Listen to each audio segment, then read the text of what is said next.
हाय, good morning, सत श्री अकाल, आदाब, नमस्कार, वणक्कम और राम राम भाइयों। कैसे हो आप दोस्तों? आज सुबह सुबह एक बहुत ही बड़ी गुड न्यूज़ देने जा रहा हूँ, स्पेशली उन लोगों के लिए, क्योंकि ये टॉपिक मेरा एक फेवरेट टॉपिक बन चुका है। और मेडिकल करप्शन से रिलेटेड हमारा एक मंच है, मेडिकल क्रांति मंच।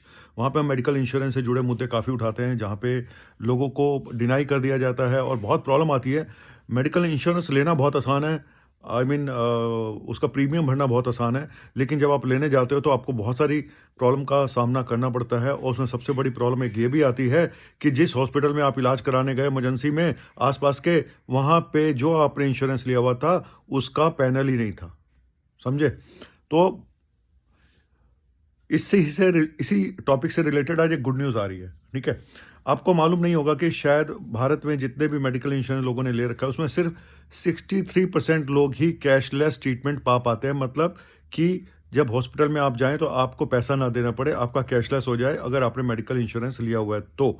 लेकिन आप सोचिए बाकियों लोगों का, 63% को, और बाकी जो बचे उन लोगों को कैशलेस फैसिलिटीज़ नहीं मिल पाती, या वो अवेयर नहीं होते, या वो लोग ऐसे हॉस्पिटल में ट्रीटमेंट करा रहे होते हैं जहाँ पे नेटवर्क ही नहीं होता, वो पैनल पे ही नहीं होते इंश्योरेंस कंपनी। लेकिन अब जीआईसी, जनरल इंश्योरेंस जो काउंसिल है भारत की, उन्होंने आज एक रूल पास कर दिया है कि पेशेंट किसी भी हॉस्पिटल में एडमिट हो, उसको कैशलेस ट्रीटमेंट मिलेगा अगर उसने मेडिकल इंश्योरेंस ले रखा है। तो बहुत बड़ी गुड न्यूज़ है।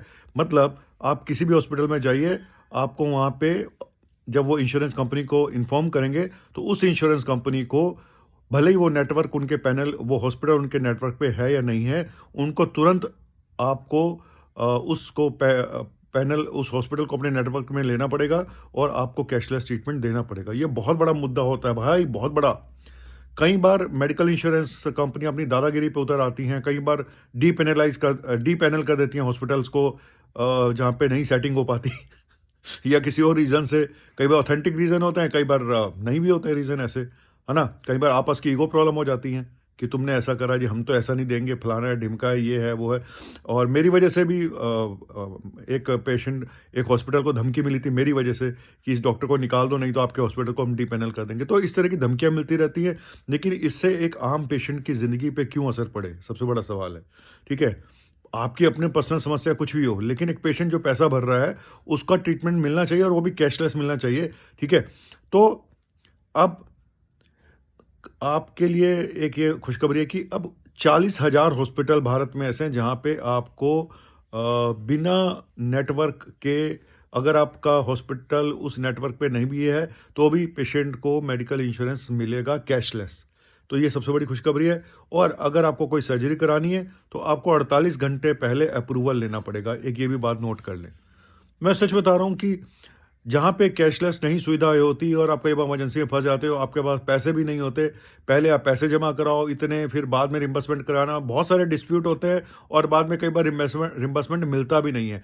और एक आम आदमी जो बहुत पढ़ा लिखा नहीं है, उसके लिए तो बहुत ही मुसीबतें आती हैं, बहुत मुसीबतें आती हैं। बाद में इसके साइन करा, उसके साइन करा, यहाँ पे वो दोबारा भर के लाओ, इसको करो। मतलब मैं सच बता रहा हूँ कि कितना लंबा प्रोसेस होता है और कितना कई बार मेंटल हरासमेंट होता है, आपको मैं बता नहीं सकता हूँ। तो ये बहुत अच्छी अच्छी खबर है। तो मुझे लगा सुबह सुबह मैं उन लोगों को बता दूं मेडिकल इंश्योरेंस जिन्होंने लिया हुआ है। हालांकि मेरा मेडिकल इंश्योरेंस के बारे में विचार कोई बहुत अच्छा नहीं है। मेरे सेंटिमेंट्स नेगेटिव हो चुके हैं। मैं कहता हूँ म्यूचुअल फंड में पैसा लगा दो। इसके बारे में फिर कभी वीडियो बनाऊंगा कि म्यूचुअल फंड में पैसा लगाना ज़्यादा बेटर है बजाय इसके कि मेडिकल इंश्योरेंस में पैसा लगाने के।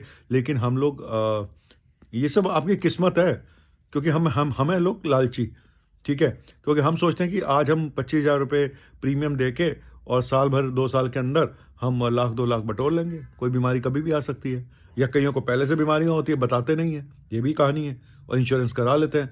गॉलब्लैडर में पथरी नजर आ गई, इंश्योरेंस करा लिया फटाफट कि 3 साल बाद सर्जरी करा लेंगे, 4 साल बाद सर्जरी करा लेंगे। अबे उतने की सर्जरी के लिए क्यों इंश्योरेंस करा रहा है? 30-40 हज़ार रुपये तो वैसी सर्जरी हो जाती है जिसके लिए तो इंश्योरेंस करा रहा है। और म्यूचुअल फंड्स में पैसा लगा के आपका पैसा, एक बात तो पक्का है ना कि आपको उससे ज़्यादा ही मिलेगा। यहाँ तो कोई गारंटी नहीं है आपकी। तो लेकिन ठीक है, ये मैं किसी को ये नहीं कह रहा हूँ कि आप मत कराएं, पर मेरा ये पर्सनल थॉट है कि मेरा विश्वास उठ चुका है। क्योंकि जब आप लेने जाते हो मेडिकल इंश्योरेंस, तो इतने सारे लूप होल्स निकाल दिए जाते हैं, और ये जो बोल दिया जाता है कि आपने पहले ये बीमारी छुपाई, बस छुपाई तो तुम टेस्ट कराओ ना। अगर शुगर छुपाई तो आप शुगर के टेस्ट कराओ। अगर बीपी छुपाया या कुछ और छुपाया, कुछ जो भी टेस्ट करा के तब उसको मेडिकल इंश्योरेंस हो। तो मेडिकल इंश्योरेंस देते समय ये लोग कोई भी टेस्ट नहीं कराते हैं।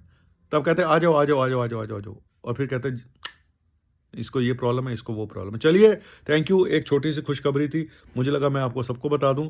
तो बहुत बड़ी खुशखबरी है, और हॉस्पिटल वालों के लिए भी बहुत बड़ी खुशखबरी है। जो जिन हॉस्पिटल में ये लोग पैनल नहीं देते थे, उन लोगों के लिए भी अब पैनल कहीं हो ना हो, आप किसी भी हॉस्पिटल में घुस जाओ, सच बता रहा हूँ, आप कहीं भी चले जाओ, पैनल वैनल का चक्कर खत्म। अब आपके पास मेडिकल इंश्योरेंस ले रखा है, आपकी आपने सारी टर्म्स का और कंडीशन आपकी ठीक ठाक हैं, आप किसी भी हॉस्पिटल में, मन चाहे हॉस्पिटल में जाके इलाज करा सकते हो। ये मत देखो कि वहाँ पे इंश्योरेंस मिलेगा या नहीं मिलेगा, अब इनको देना ही पड़ेगा जो आज की गाइडलाइंस है। थैंक यू वेरी मच, और जय हिंद, जय भारत।